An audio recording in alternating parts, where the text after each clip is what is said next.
Hello everyone, John Marshall, the DrillMaster. I have an unarmed, well, I renamed it, but it didn't take. Oh well. It's a Navy NJROTC unarmed exhibition routine, Platoon. And I renamed the file, but it just didn't want to. So it was sent to me, then I downloaded it, I uploaded it to my G drive, and here we go. All right, so first thing I notice before we even start though is, can you see? Yes, you can see my cursor. So see her hands right here. I appreciate the position. That's a great position. Heads down, I'm not always thrilled about. It just depends, but that's fine. That's fine. You can see variation in the heads though. But there's also variation in the hands, the distance of the hands from the torso.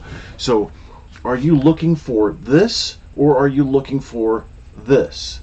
So in the Air Force, when we go to ceremonial at ease or stand at ease and we're unarmed, then our hands are going to come out in front of us, and we're going to cross over, middle finger left over right, middle finger tip touching middle fingertip. And so that's and then when we stand, we're just like this, so that you can see the arms right next to the body. Okay, so you have an extension, which is fine. If you want your hands, if you want your arms straight, that's great. However, it's the pushing away from the body that you want to watch out for. So there we go. Now it's focused. So what you're doing here, I understand it. It's just not systematically applied throughout, consistently applied throughout. All right, so let's continue here.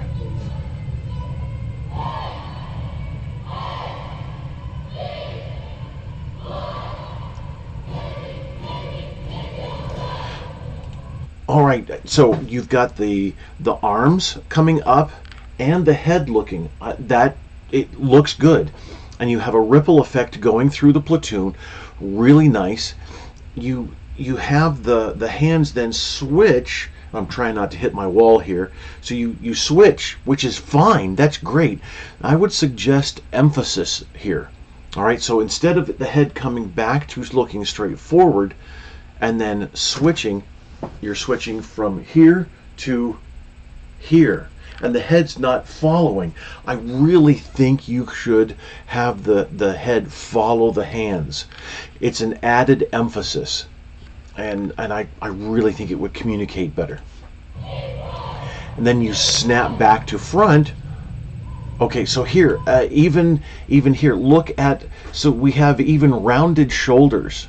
So the difference is, okay, extended arms, that's fine. Hi Max, hi good boy. So you have extended arms, that's fine. Flare, that's good, but you have heads down, that's good. But now look, do you see the difference here? You can see the difference here. So what you don't want rounded shoulders. You want to remain. Remember, we all have a big plus sign or even a cross if you want to go that direction. So from here, the top of the forehead to the waistline. All right, that's one line that goes vertical, and then a horizontal line from, there we go, shoulder to shoulder. So keeping that T, it's either a small letter T or a cross, a plus sign, whatever you want to use. Keeping that form is going to be best, especially here for the application of your movements. So what you're doing rounding your shoulders is not keeping the T. Now you can bring the head down, that's fine, but make sure that you only articulate your neck. Articulate means a separation of, in this case, movement.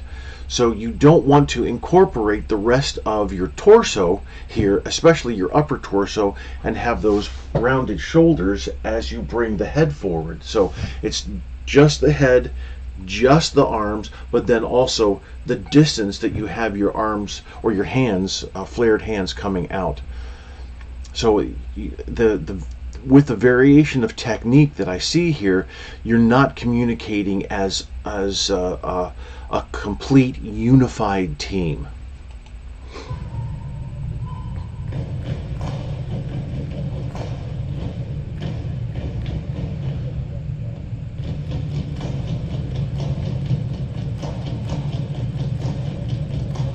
That's a great entrance into a nice tempo change too.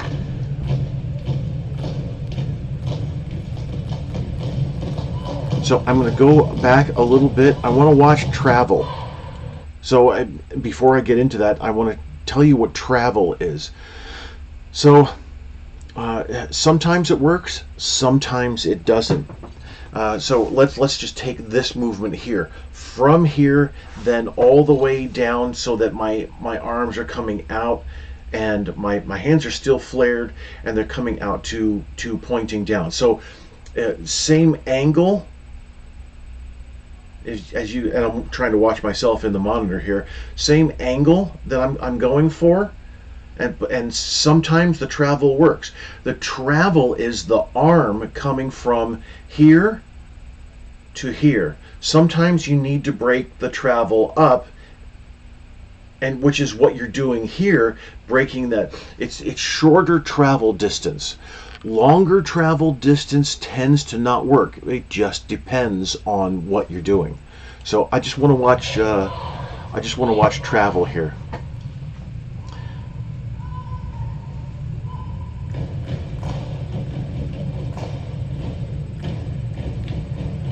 Feet look to be consistent here.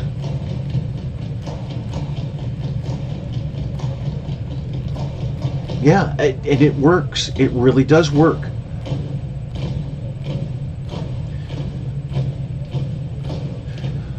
So even here, initially as you're coming in, that's a really nice opener. You have an opening statement while you're standing still, just before you cross the line. That's great. I would suggest then, as you move in, incorporate head movement after the increased tempo part. So right here, when you move into the slower movement, I would suggest head movement be incorporated there. I think it would really benefit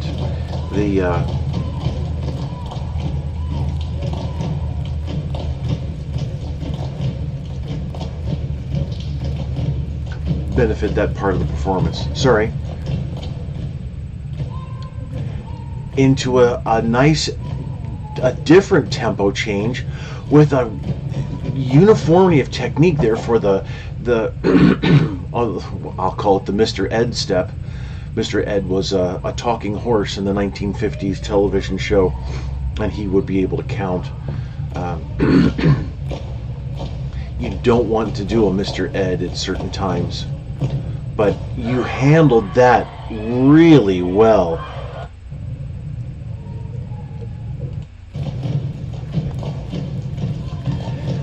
Love the pass-through. That works well. You're using military flavor. You have some. Now look at the arm swing though. The arm swing here, as the team comes up, some of the arm swing is extreme, which is fine if you want the extreme arm swing. If you want the almost the British style of bringing the arm to horizontal. If you want that, great. If not, but see, there's variation of technique here. So you have to be very careful of that. Now, as the commander is marching up, I would expect more of a performance. And I get it. You've set up the team to report in, and this is good. This is all really good work. It's just certain aspects need to be a little bit refined, a little bit more attention to detail, as I've mentioned now. But I would expect it would be a nice ripple move to start at the back and work forward as the commander is coming forward. I think that would emphasize the commander moving forward and bring the focus towards the center, towards the commander, rather than just everybody sitting around waiting. And I'm not trying to be insulting at all. It's just that, okay, we're waiting, and okay, now the commander's going to report in. Okay, now she reported in. Now they're going to continue with the rest of their performance. All right, so we don't want that kind of reaction. Not that that is going to happen necessarily, but we want to still perform, still grab the audience, like I've said in other videos, grab the audience by the eyeballs and say, if you blink, you're going to miss something and you're going to regret it. So you want to keep that momentum the whole time, and then give a visual rest at some point. But I don't think a visual rest is necessary here, because you're building up to the report in.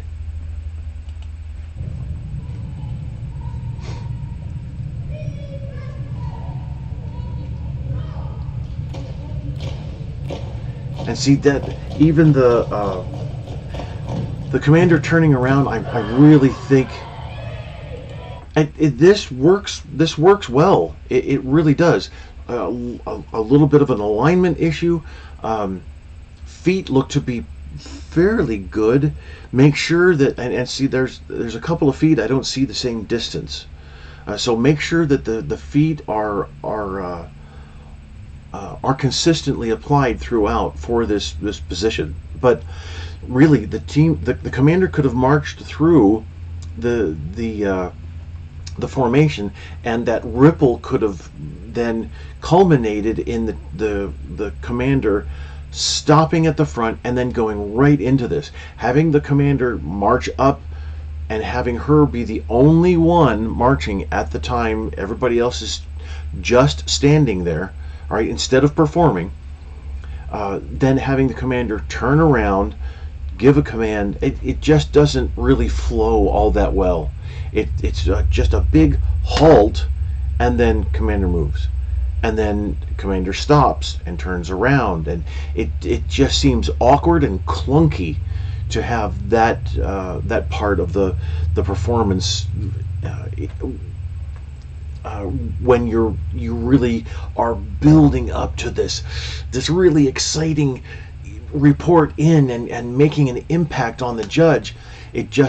It really kind of falls apart there, and you're having to bring it back up when you don't have to. Honestly, you can continue that performance and build and increase and build and increase until the report in is there, and then you've really just excellent.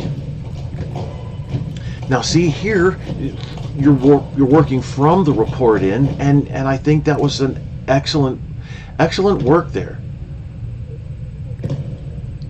Now this slower time, very difficult to master, and at first you can hear a couple of kadunk kadunk with the feet, so you've put in a lot of practice there, and I really appreciate the tempo changes. You're doing well, but the really slow tempo change has some phasing in there.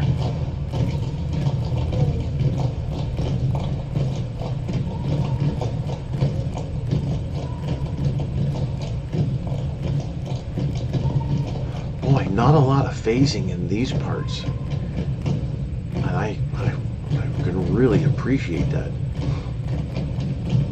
The development of, wow, this is really a good thought process. Little bit of a call and response as the windmill turns. That's great work. I was going to say the development of the moves here is really quite good. I can see the thought process, and then bringing the team together into a single line.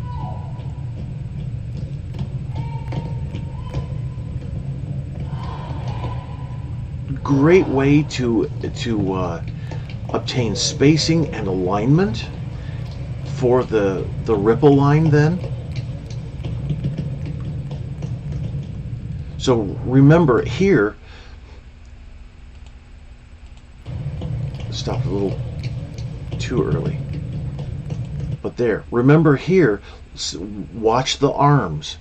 So this is a time to I think this would be great. The left, you're bringing the left foot forward, so then you have, let's see, would it be better both flat feet or a raised right heel? I'm not exactly sure. If I was there with you and we were working together, I'd have half the team do one and half the team do another and see which looks better. Anyway, so either both feet flat on the deck or raise the right heel. Just see what looks a little bit a little better. But the arms then, both arms bringing forward. Are you crossing? I'm not exactly sure. If you're crossing or whatever, I don't know that the cross actually works all that well. Coming to a point does, definitely. So you might want to look at that, but having the arms then in the same angle as the front foot is really, or the front leg, sorry, the left leg that you've brought out front, having that same angle and then having the head looking at that same angle really brings emphasis. That's actually then 3 lines that you have that are at the same angle instead of having variation there. And that looks great, but you have to have that torso nice and straight, keeping that T form. Remember I talked about keeping that and then just lowering the head, just sticking out the arms, not rounding the shoulders. But I really appreciate this. You have military flavor in here with the more, I'll call it modern day unarmed exhibition that some really don't like. Love the tempo change here too. That's just great. And you're keeping the tempo change with the body and then adding in arm movements that are more sped up. This is great design here. Really thought-provoking. And then A-B work as well. Interesting.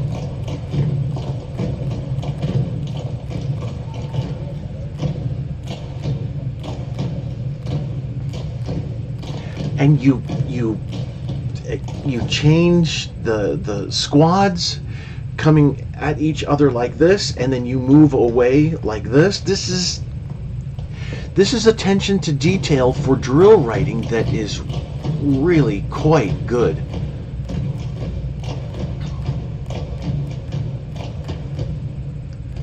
And then you set up to in ranks essentially.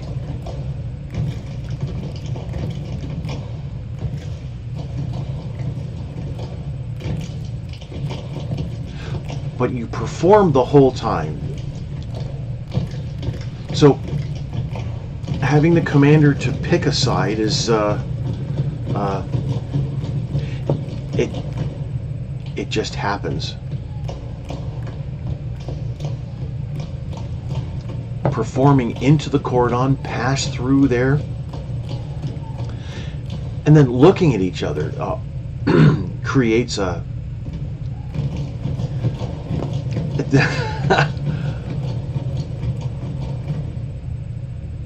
that creates a nice directional emphasis for the cordon.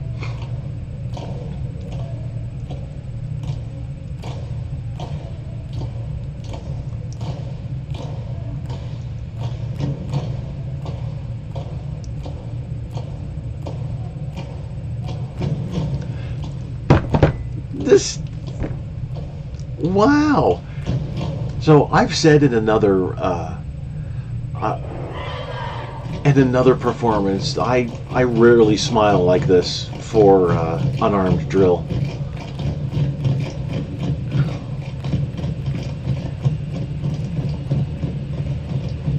Wow, that looked very confusing. I want to go back and watch that. Alignment and spacing is working for you. Oh, I see what you're doing. Okay. Yeah, having to move over a little bit. I get it. It works.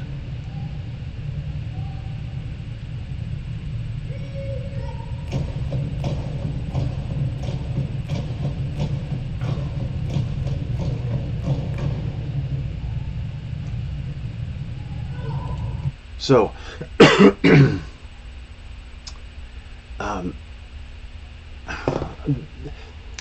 levels of a performance. So here, usually I talk. A lot of times, I'm judging or at least critiquing an armed performance. So we have the rifle work category, marching category, and then body movement category. So you don't have the rifle work category. You don't have any equipment. So fine, not a problem. So we have body movement category and then the marching category. But and both are high, definitely high. You are in the, I would say, the low advanced range for most of the performance. But then all of a sudden you drop down into the basic. So there's basic, intermediate, advanced, and you drop down into the basic at moments like this.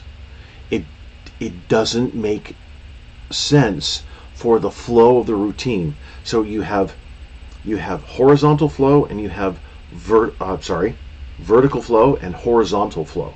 Horizontal flow is section flowing into each section. Okay. That's horizontal flow. Vertical flow is movement to movement, the little tiny pieces of the routine. And then you can look at horizontal as the flow of the whole routine, the routine as a whole, how it works. And then coming up to, let's go back here. Coming up to, let's go back to there. You cross over, which is really interesting, and it works well. It looks a little messy, and we had a judge walking in front of the camera. This right here. So you stop. You're in block formation, platoon formation, and then you have to wait for a command. Instead of like the report in, you had the opening statement, you had the movement up to the report in. It was a little clunky right there with nothing happening, the commander moving in, turning around. That is a very basic thing. This, now we're back to being very basic, where you started out quite high, quite advanced, and then you went straight into basic, and then you built back up into advanced, movement, marching, really doing well, multiple timings, all this going on, really just wow, this is a great performance. And now you're back to basic, just basic. We don't know any other way, because this is our first year and this is how we report in for regulation drill. So we're going to do the same thing, and we're going to try a couple of moves here and there, and then we're going to move on from there, and over the years we'll build up. This is not you. This is so, the report in, the report out so far, this is very unexpected, I have to tell you. Commander, you center yourself, because that's the way to do it. That's a regulation drill thing.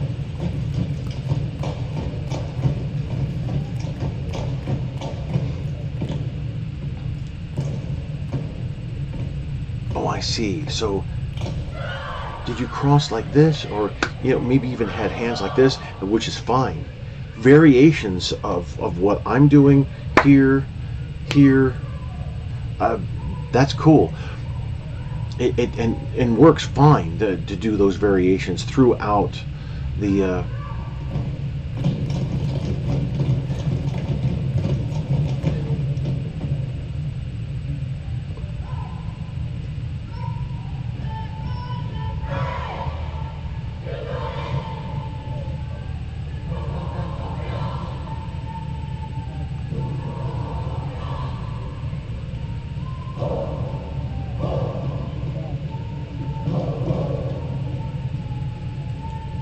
okay. And you have a version of a perform out, so that works also. But the crashing, almost crashing down to the very basic level there for the report in, the report out, it doesn't fit with the rest of the routine. The rest of the routine is just, it's phenomenal. It really is. For the work that you're doing, for the timing changes, for the especially in the ripple line, when you have the slow kneeling movement and yet the faster arm movement, that's multi-layered timing that usually doesn't happen with JROTC. This is exceptional work here. You're doing really well, and then all of a sudden, those 2 moments there where you have to wait for a command, it just doesn't flow well at all. But the rest of the performance, oh, I loved it. I was really pleased, especially with the military flavor coming across. You've got the hand and body slaps. You've got the arm movements that many just really dislike. They don't want to deal with it at all, and I can understand that. Sure, that's fine. But when it comes to adjudication, you have to judge what's presented, and sometimes it's not all that great. But then there's other times like this where it's just fantastic, really well done. So some attention to detail to work on there, but also I really would reconsider the report in and the report out. The report in, I think, is a really easy fix with that ripple towards the front. The report out, I think, really needs to be rewritten completely. You can make that transition much better and flow much better to where the commander and the team are properly positioned for the report out, and then get the job done so much more effectively. All right, thank you for the request. I really appreciate it, and thank you for designing a routine that actually works really well in most places. All right, I hope my words have been helpful. Thanks.